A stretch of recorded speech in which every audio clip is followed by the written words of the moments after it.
చాలా ఆనందంగా ఉంటుంది. రామ్‌దేవ్ ఫస్ట్ ఆఫ్ ఆల్ నేను కూర్చున్న చోట బయట కనపడకుండా నాకు ఏదైనా ఫెన్సింగ్ లాగా ఉండాలి. అలాగే గుబురుగా ఉండకూడదు అంటే అక్కడ చక్కగా కొమ్మల్ని ఒక ఫెన్సింగ్ లాగా అల్లి పైన మాత్రం గ్రీన్ ఉండేలాగా పెద్ద స్క్రీన్ చేశాడు. అది ఇప్పుడు చూస్తుంటే కనుక ఎంత బాగుంటుందంటే బయట నుంచి చూసేవాళ్ళకి నేను జైల్లో ఉన్నట్టు ఉంటుంది. అన్ని కటకటాల్లాగా ఉంటుంది. అది అద్భుతమైన కళాఖండంగా నేను ఫీల్ అవుతుంటాను. అట్లాగే చాలా అద్భుతమైన చెట్లు కొన్ని మా ఇంట్లోనే పెట్టుకున్నాను. ఇవి ఎప్పుడో 2002లో 2003లోనో మా ఇంట్లో పెట్టుకున్నాను. అప్పటి నుంచి నాకు అంత ప్యాషన్. ఆ తర్వాత ప్రతి క్షణం ఈయన ఎదుగుదలను చూస్తూ వచ్చాను. ఎక్కడ నాకు ఈయన రామ్‌దేవ్ ఒక వ్యాపారవేత్తలా కనబడ్డు.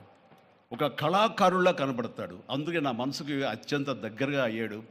ఆ తర్వాత ఏదైనా వస్తే కనుక చూస్తారా మొక్కలంటే ఇదివరకంటే ఏదో వేలల్లోనో లక్షల్లోనో చెప్పేవాడు. ఇప్పుడు కోట్లలో ఉందంట కదయ్యా. నేను ఇప్పుడు నా సంపద అంతంత మాత్రమే ఉంది, కొనలేనేమో అన్నారు. కానీ చూడండి సార్, వస్తే మీరే టెంప్ట్ అవుతారు.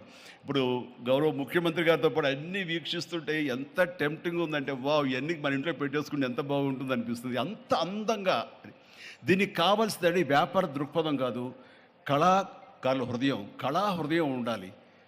నా మటుకు నేను అతని ఒక కళాకారుడుగాను, ఒక ఆర్టిస్ట్గా చూస్తాను నేను. అంత తపన లేకపోతే, అంత ఇష్టం లేకపోతే సుదీర్ఘకాలం 24-25 ఇయర్స్ పాటు దీని మీద ఎక్స్పెరిమెంట్ చేస్తూ ఎన్నో చోట్ల రీసెర్చ్ చేస్తూ ఎక్కడెక్కడ ఏమేమి మొక్కలు దొరుకుతాయి, ఎక్కడెక్కడ ఈ శిలాకృతులు దొరుకుతాయి, ఆ శిలలు ఇక్కడ ఎలా తీసుకురావాలి అని దాని మీద అది దుర్భేద్యం అనుకోకుండా ఇది సాధ్యమే, ఇది మన ప్రాంతం వాళ్ళకి, మన హైదరాబాదుకి, మన స్టేట్కి అందం తీసుకొచ్చేది, మన దేశంలోనే గొప్పగా చెప్పినటువంటి గొప్ప పార్క్ అవుతుందని ఆయన మనసులో మెదిలిన ఆలోచన, ఆయన పడ్డ కష్టం, తీసుకున్న శ్రమ ఈ రోజున ఇక్కడ అద్భుతమైన కళాఖండంగా ఇన్ని ఎకరాల్లో చోటు చేసుకుందంటే కనుక నా భూతో నా భవిష్యత్తు.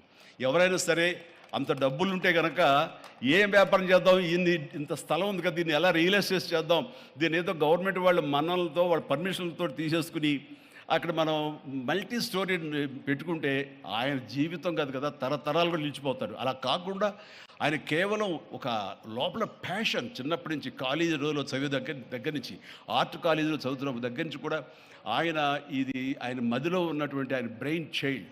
అలాంటి దాన్ని ఈ రోజున ఈ రూపం తీసుకొచ్చారంటే ప్రతి క్షణం ప్రతి కార్నర్ ముఖ్యమంత్రి గారు చూసి ఎంత ముచ్చటపడిపోతున్నారంటే అంత ఇంత కాదు.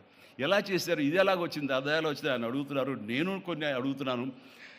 అడిగి ఇది షూటింగ్స్కి ఇస్తారా రామ్‌దేవ్ అని అడిగితే ఇస్తానండి, కానీ ఫస్ట్ షూటింగ్ మీదైతేనే అన్నాడు.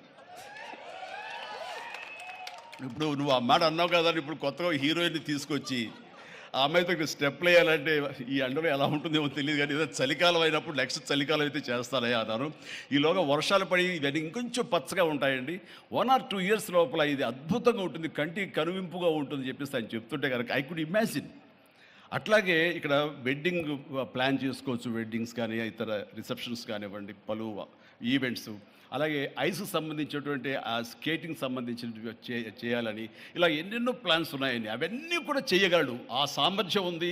అలాగే ప్రభుత్వం కూడా ఖచ్చితంగా సపోర్ట్ చేస్తారు, అందుకు సమాయుత్తమై ఉన్నారు ఆయన. అందుకనే ఎంతో బిజీగా ఉన్నారు సీఎం గారు. వాళ్ళు చూస్తే కనుక మనుషులు ఇంటి చుట్టూ ఉన్నారు. అవన్నీ పక్కకు పెట్టి, ప్రోగ్రామ్స్ అన్ని పక్కకు పెట్టి నిన్నటిదాకా ఆయన ఎలక్షన్ క్యాంపెయిన్ ఎక్కడో చేసి వేరే రాష్ట్రాల్లో వచ్చి రామ్‌దేవ్ మీద ఈ ప్లేస్ మీద ఎంతో ప్రేమ లేకపోతే, ఇలాంటి దాన్ని మనం ఎంకరేజ్ చేయాలి అని ఆయన ఉద్దేశం లేకపోతే ఇంత ఓపికగా ఈ ఎండ్లో ఆయన వచ్చేవారు కాదు. ఫస్ట్ ఆఫ్ ఆల్ ఆయన ఇక్కడికి వచ్చి దీన్ని ఎంకరేజ్ చేస్తున్నందుకు వారికి మనస్ఫూర్తిగా అభినందనలు తెలియజేస్తున్నాను.